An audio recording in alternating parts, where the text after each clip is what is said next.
Isang mapayapang araw po sa inyong lahat. Ito po ang inyong kamag-aral, kaibigan, kapwa-lingkod, Pastor Agustin M. Tanangonan Jr. Bumabati po, kapayapaan ng Panginoon ay sumainyo. Makipagdigma, gamitin ang belt ng katotohanan. Yan po ang temang atin pong tatalakayin dito po sa Faith Life. Isang pag-aaral po ng salita ng Diyos. Ang salita po ng Diyos sa Efeso 6, talatang 14. Efeso 6, talatang 14. Kaya't maging handa kayo, gawin ninyong bigkis ang katotohanan.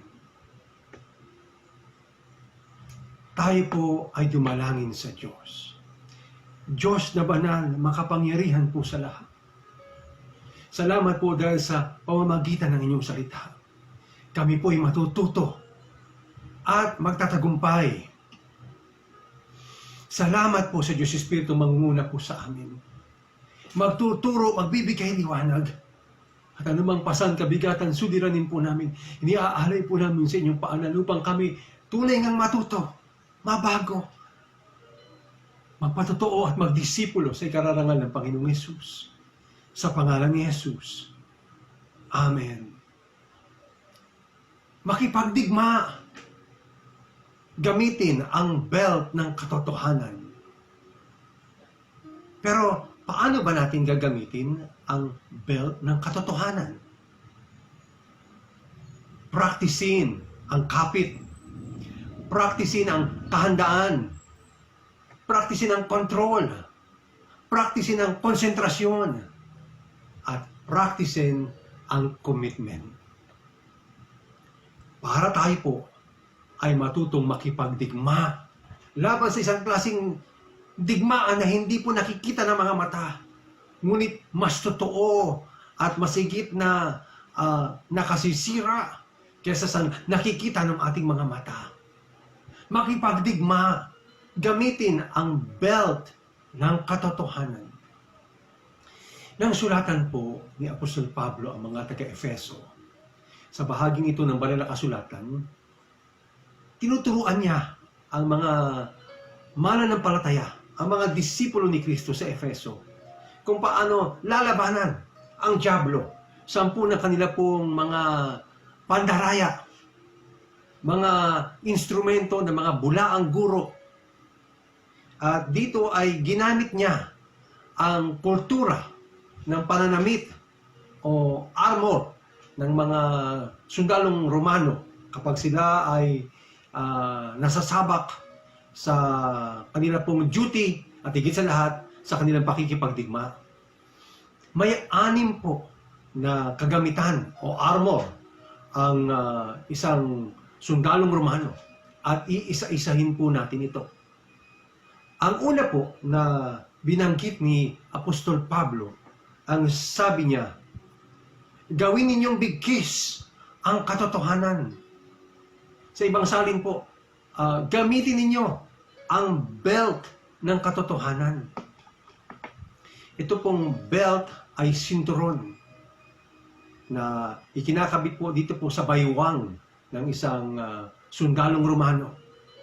At ito po ay yari minsan sa balat at sa ilang mga metal. Sa bahaging ito ng pag-aaral, titignan ho natin sapagkat ang aral po ni Pablo ay isang espiritual na pakikipagdigma. Makikita po natin na bagamat si Pablo po ay gumamit ng pisikal, literal na mga kagamitan, nais niya lang pong maging malarawan sa isipan ng kanyang mga mambabasa para maidiin niya ang mga katotohanan ng espiritual sa pakikipagdigma. Ano po ang gagawin natin para magamit ang belt ng katotohanan? Well, kailangang praktisin ang kapit. Ito pong belt na ito ay siya nating ikinakapit sa ating baywang.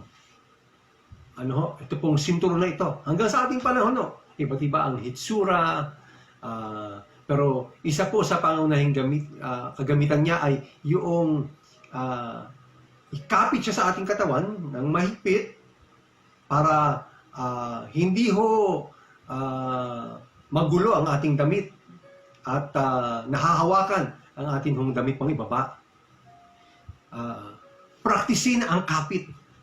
Nang sabihin ni Apostol Pablo, gamitin ninyo ang belt ng katotohanan.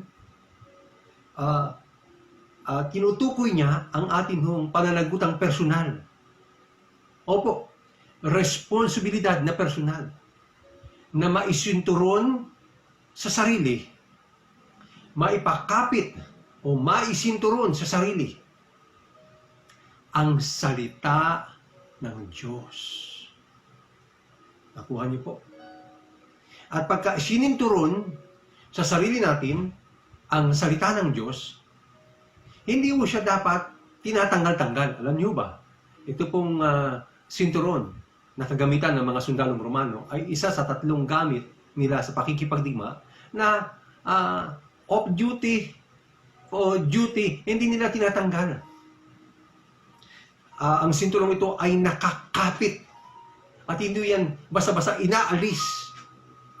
Dito, ang sinturong ito ay ang mga katotohanan ng salita ng Diyos. At paano natin pakakapitin sa ating sarili ang mga salita ng Diyos? Naalala niyo ho, mahalaga ang makinig, magbasa, mag-aral, magsaulo, magmuni-muni, at magsagawa ng salita ng Diyos. Sa gayong paraan, na ipapakapit sa ating hong pagkatao ang mga katotohanan ng salita ng Diyos. Wala hong ibang paraan. Kailangan hong magkukusa ho tayo. Itutulak po natin yung ating sarili na gawin ang ating ng personal na gawain na ikapit sa atin ang Word of God. Di ba? Anong ginagawa ho natin? Pagka may notice of disconnection tayo sa Meralco, anong ginagawa ho natin? Alam niyo, may konting na ho riyan, sense of urgency. Kasi baka maputulan. Nung tinignan mo yung notice of disconnection, naku, ang laki ng babayaran. Pero, puwersado ka na kasi may babala na pagka hindi ito nabayaran, puputulin at anong mangyayari? Walang gamit ng refrigerator, baka mapapani sa mga ulam. Hindi ma-charge ang mga cellphone. Hindi makapanonood sa mga flat screen TV. Hindi makagagamit ng computer. Higit sa lahat, madilim. Madilim at ayaw ng mga bata, lalo na ng mga sanggol, ng madilim. Hindi ka makakagamit ng electric fan. Mainit. Pag naglakad ka, baka ka madisgrasya. Kaya kahit anong mahal, babayaran po natin ang ating pong bill sa kuryente.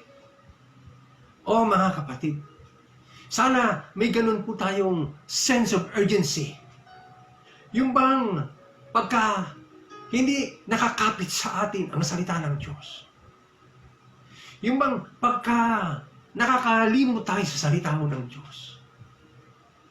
May sense of urgency sa kaloob-looban natin na kung wala na ang salita ng Diyos sa ating pong puso't isipan, naiisip natin madilim, mahirap, at nalalagay ka sa panganib. Kaya anong ginagawa? Nung may notice of disconnection sa Meralco bill, magbabayad ka agad. Gaano kahalaga na ganoon kalaki ang ating pagpapahalaga sa salita ng Diyos na liwanag ng buhay. Ito ang belt ng katotohanan na kinakailangan ikapit natin sa ating pag-iisip, sa ating kalooban, sa ating pong damdamin upang tayo ay maliwanagan at kung gayon tayo magiging patotoo.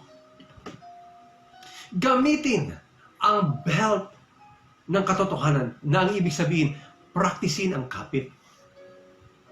Pangalawa, praktisin ang kahandaan. Pagka babasahin niyo po ang unang Pedro 1:13 sa New International Version Bible, ang nakalagay po roon ay ready na umaksyon. So yung practicing ang kahandaan, ang ibig sabihin nun, handang kumilos para gawin ang salita ng Diyos.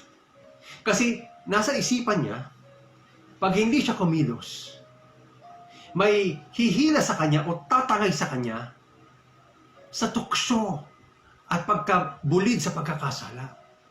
Kaya tanggap niya sa kanyang sarili ang pangangailangan makipaglaban. Kaya praktisin ang kahandaan. Yung bang handa ka ng kumilos, ready umandar. Ganun kahalaga. Yung hindi mo lang narinig ang salita ng Diyos, nababasa ang salita ng Diyos, napag-aaralan ang salita ng Diyos, nasasaulo ang salita ng Diyos, nabubulay-bulay, kundi aaksyonan na. Praktisin ang kahandaan. Meron ng isang manunulat na sabi niya, ang mga salita ay tulad sa mga dahon ng puno. Ang mga gawa ay tulad sa mga bungang prutas ng puno. Napakaganda ho. Na ang mga gawa, ang mga aksyon, ang mga kilos, ay tulad sa mga bungang prutas ng puno. Tunay na may dalang benepisyo sa mga tao. Tunay na may dalang kasiyahan sa mga kumakain ito. Ang sabi ho ni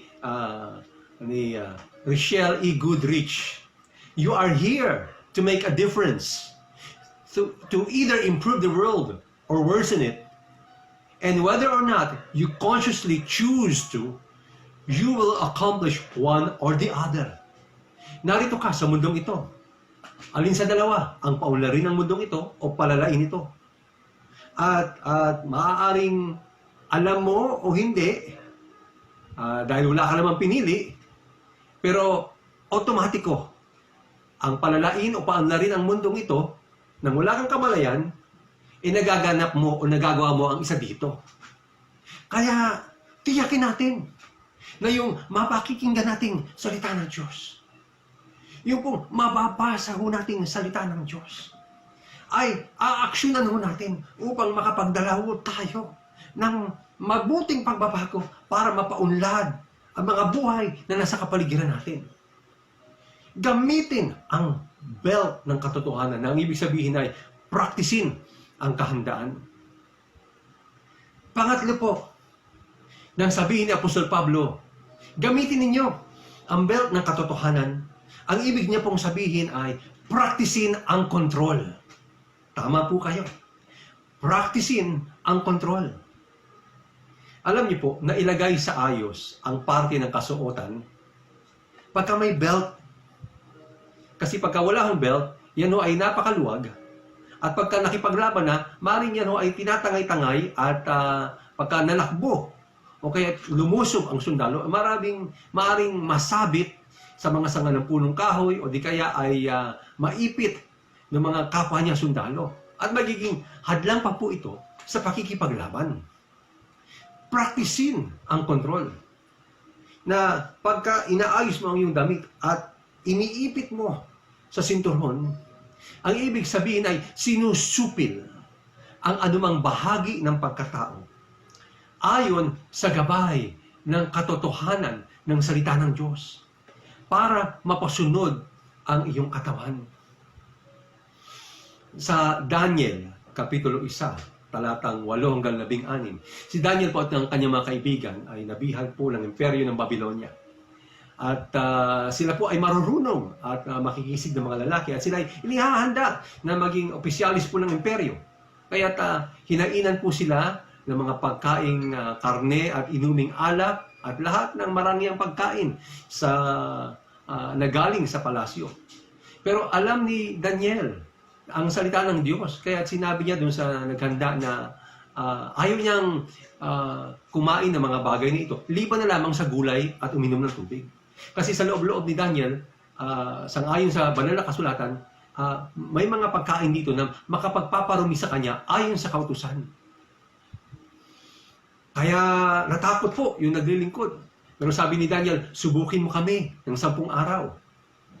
At sinubukan nga, tubig at gulay lamang si Daniel at ang kanyang mga kaibigan, samantalang yung ibang sinasanay ay ayon doon sa mararangyang inuming alak at karne na galing po sa palasyo. Matapos ang 10 araw, mas higit na makisig at mas marunong sina Daniel at ang kanyang mga kaibigan. Naroon ho ang control. Okay ho? Kaya napakahalaga. Kasi pagka sinusupil natin ang ating sarili, dinadala ho natin ito sa pagsunod.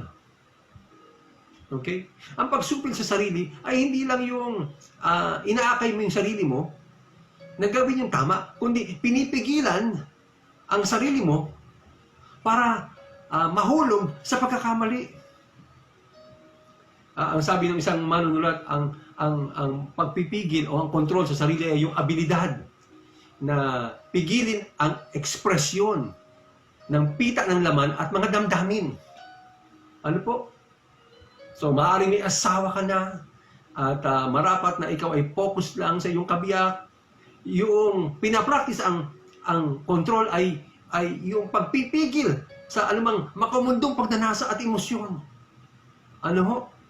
Na maaaring napapansin na rin ng iyong kapaligid at maaaring matangay ka na. Sang-ayon din po sa isang manunulat, siya na madaling magalit, ang totoo, siya'y dinaig ng pagkagalit. Kahit daming bagay na nakakapagpagalit po sa atin sa panahon ng pandemya, sa panahon ng paghihirap. Alam niyo po, mas madaling magsalita ng mabubuting bagay ang ating mga bibig.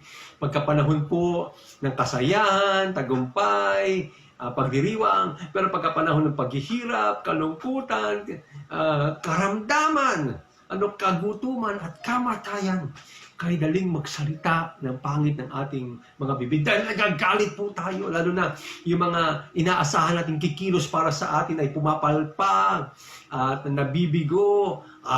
Yan na. Pero ang Biblia ay nagtuturo, gamitin ang belt ng katotohanan. Na ang ibig sabihin, practicing ang control. Ang sabi pa ng isang manunulat, si Edward Gibbon, pinauunlad natin ang ating sarili sa pamamagitan ng pananagumpay natin sa ating mga sarili. Sa tuwing sa biyaya ng Diyos, napapractice natin ang control. Ang totoo, nagtagumpay ho tayo. Laban sa pita ng laman. Laban sa panunukso. Laban ho sa anumang simbuyo ng damdamin na makamundo. At lalo ho nating napapataas ang antas ng ating pagiging hinog sa pananampalataya. Ang sabi pa ng isang manunulat, sa pamamagitan ng tuloy na pagdidisiplina sa sarili at pagkokontrol, dito ay naka-develop ng kadakilaan ng karakter. Tingnan nyo ang nagagawa ng pinapractice ang control ayon sa gabay ng salita ng Diyos. Ikaw ay naitataas ang antas ng karakter sa harapan ng Diyos at lalong tumataginting ang liwanag ng iyong patotoo. Gamitin ang belt ng katotohanan na ang ibig sabihin ay practicing ang control. Pang-apat po, practicing ang konsentrasyon. Practicing ang konsentrasyon. Ibig sabihin, focus. Alam niyo po, laging suot ng isang Romanong sundalo ang kanya pong belt kahit off-duty na po siya. Ano po? At sa tuwing suot na po siya, andoon sa kanyang kamalayan na siya ay sundalo. Andoon sa kanyang pag-iisip, maliwanag na kailangang ipagtanggol niya ang kanyang imperyo sa ikasisihan ng kanyang emperador. At nasa focus niya yon, siya ay sundalo ng imperyo. At sa kanilang panahon, ang maging sundalo po ay isang karangalan. Ano po? Nawa, nang sabihin ng Biblia, gamitin ang belt ng katotohanan. Ang ibig sabihin nun, practicing na tayo po ay magkaroon ng konsentrasyon sa mga katotohanan ng salita ng Diyos sa layuning bigyan ng kasiyahan ang Diyos sa mga aksyon. Sa atin pong mga aksyon. At yun po dapat ang ating konsentrasyon. Kasi pagka ang salita ng Diyos, ang mga katotohanan ng aral ng Diyos ay atin pong naaaksyonan, ang lahat ng yan ay nauuwi sa kasiyahan ng Diyos. Ang sabi po ng banal na kasulatan sa unang Korinto, Kapitulo 10:31, ay ganito po. Kaya nga, kung kayo'y kumakain o umiinom o anuman ang ginagawa ninyo, gawin ninyo ang lahat sa ikararangal ng Diyos. Unang Korinto 10:31. Kaiinan po. Na tayo po ay mayroong tutok na bigyang kasiyahan ng Diyos. Yun ho ang suma total na hantungan ng ating pong mga aksyon. At yung bigyan ng kasiyahan ng Diyos, nawa ay maging tutok, focus, konsentrasyon. Yung mga katotohanang natutupad at nagagawa ho natin, ang hantungan niya po ay ang mabigyan ng katuwaan ng Diyos. Ang sabi ni Ralph Waldo Emerson, ang konsentrasyon, ang sekreto ng lakas. Nakakita na ba kayo ng isang magnifying lens? Na pag nilagay niyo po sa sikat ng araw at inayos niyo po ang pagtapat sa sikat ng araw, yung kanya pong nakakalat na liwanag ay ginawa niyo pong mas concentrated, mas focus sa isang bagay. Mistulang lumiit na po ang liwanag, pero nung maipon po ang liwanag sa maliit na iyon, na sinag, ang totoo, napakakapangyarihan niya ho na humahantong ho sa pagkasunog ng anumang tinututukan ng maliit na liwanag iyon. Kaya nung sabihin ng Biblia, gamitin ang belt ng katotohanan, ang ibig sabihin nun, praktisin mo ang iyong konsentrasyon. At hindi magtatagal. Makikita mo, ang buhay na may tutok, na bigyang kasiyahan ng Diyos, ano man ang kalagayan sa buhay. May problema, o wala, may karamdaman, o wala, may kalungkutan, o kasayahan man, may pera o wala, ang nasa isipan niya ay bigyan ng kasiyahan ng Diyos sa kanyang mga aksyon. O makikita mo kung paanong magiging malakas ang iyong panloob na pagkatao. At ikaw ay nahuhubog sa isang klase ng pagkahubog na ayon po sa karakter ng Panginoong Yesus.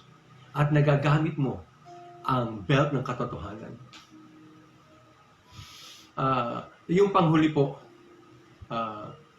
nang sabihin ni Apostol Pablo, gamitin ang belt ng katotohanan. Ang ibig sabihin niya po, practicein ang commitment.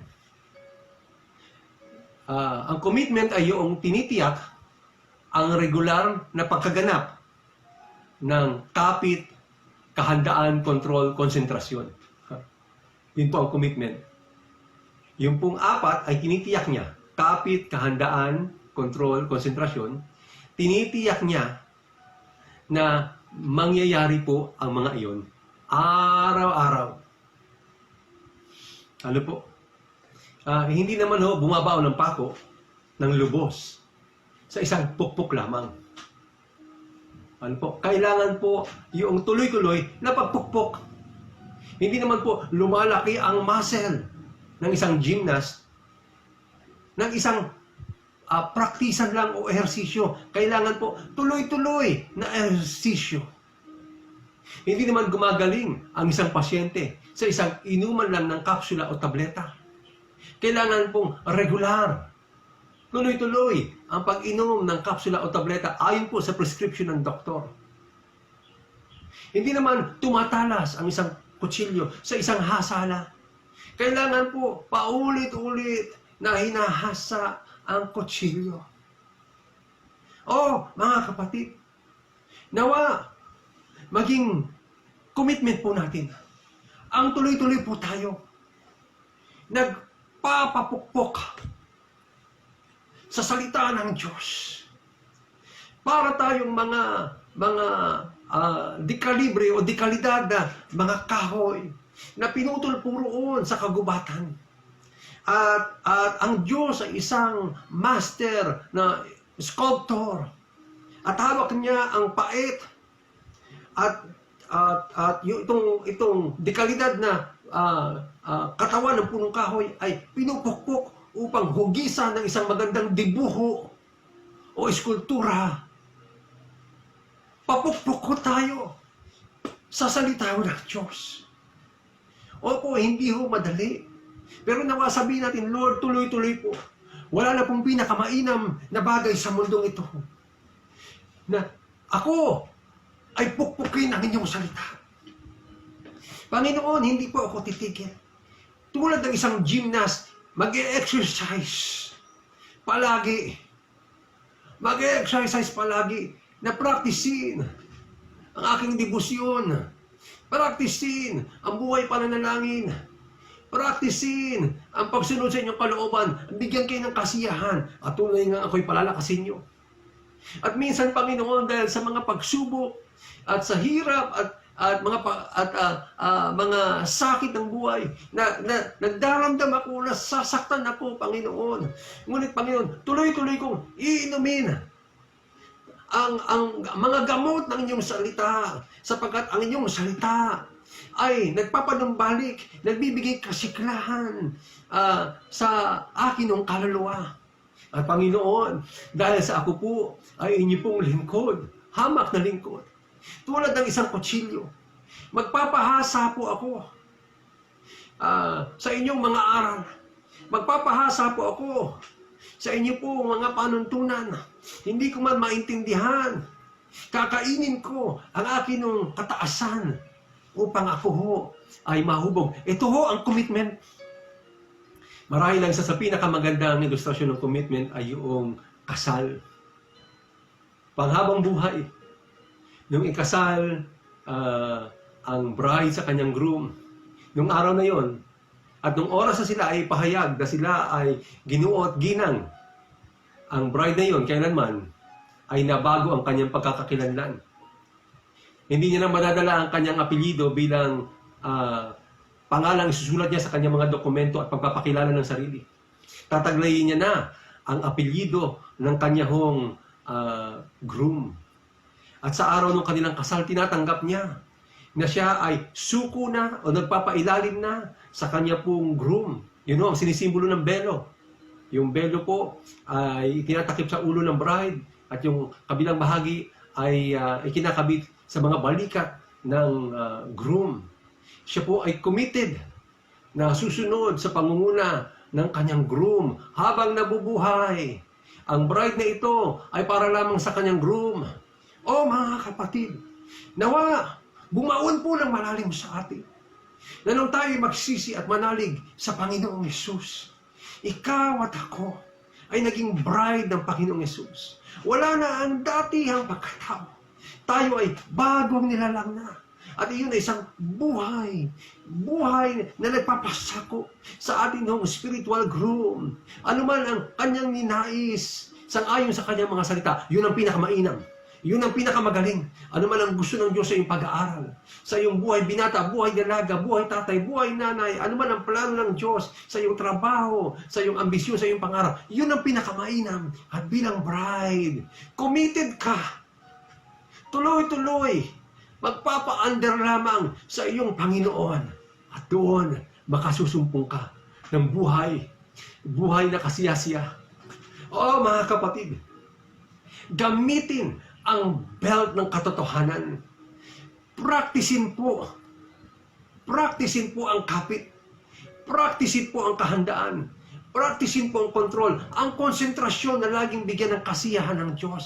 At praktisin po ang commitment. Ano man ang kahinatnan ng pandemic na ito. Ano man ang kahinatnan ng mga race ukol sa mga bakuna laban sa pandemic. Tayo, mga nanampalataya sa Panginoong Yesus, isang paninindigan. I have decided to follow Jesus. No turning back. No turning back. Hindi ako tatalikod. Hindi ako manlalamig. Hindi ako aayaw. Hindi ako susuko. Sulong ako sa akin ng commitment sa akin pong Panginoon. Gagamitin ko ang belt ng katotohanan. Panginoong Diyos, kita niyo po ang mga lalaki at babae na nakikinig po sa mga leksyong ito. Tulungan niyo po kaming lagi na nagpapasakop sa inyo pong kalooban bilang anyo ng amin pong commitment. para sa inyo pong kasiyahan, para po sa pinakamainam sa amin sa buhay na ito. Salamat po, at ito ang naisin namin palagi sa pangalan ni Jesus. Amen. Maranatha.